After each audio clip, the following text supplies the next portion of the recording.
আর এদিক দিয়ে অসুবিধা নেই। বাবু কিছু গিয়ে একটু বসতো, আমি ডাকবো যখন তখন আসবি। গুড মর্নিং বন্ধুরা, তোমরা আমার অনেক ভিডিওতে জানতে চেয়েছো যে আমি চুলে কি ব্যবহার করি, কি ইউজ করি। তো আজকে আমি চুলে কি ব্যবহার করি সেগুলো নিয়ে একটা ছোট্ট ভিডিও করেছি, আশা করি তোমাদের ভালো লাগবে। সময় নষ্ট না করে আমি বলে দিচ্ছি যে আমি কি কি ইউজ করি। এটা হলো কি আমলকির রস। এটা হচ্ছে আমলকির পেস্ট করে নিয়ে কড়াইতে একটু 15-20 মিনিট মতন জাল দিয়ে সেটা চুলের মধ্যে লাগাই রাত্রিবেলায় লাগিয়ে সকালবেলায় হেয়ারটা ওয়াশ করে নিতে হয়। চুলে থাকলে পরে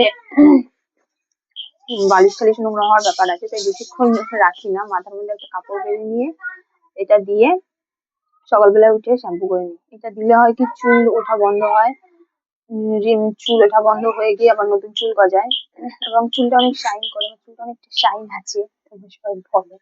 আমি আলাদা কিছু ইউজ করি না, আমি এই আমলকি রসটা খালি ব্যবহার করি। আর চুলটা থিকনেস এবং সিল্কি রাখার জন্য এটা হচ্ছে গিয়ে ফ্লেক্সিড জেল। এই জেলটাকে 30 মিনিট মাথায় অ্যাপ্লাই করে একটু মাসাজ করতে হয়, মাসাজ করে শ্যাম্পু করে তেলটা এটা কি ধুয়ে ফেলতে হয়।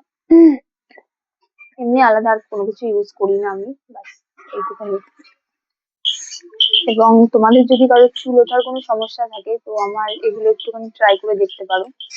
আর আরেকটা হেয়ার অয়েল আছে যেটা আমি পার্সোনালি ইউজ করি, নিজেই বানাই, আমি বাইরের কোনো তেল মাখি না। তো সেটা যদি জানতে চাও তো কমেন্ট বক্সে জানিও।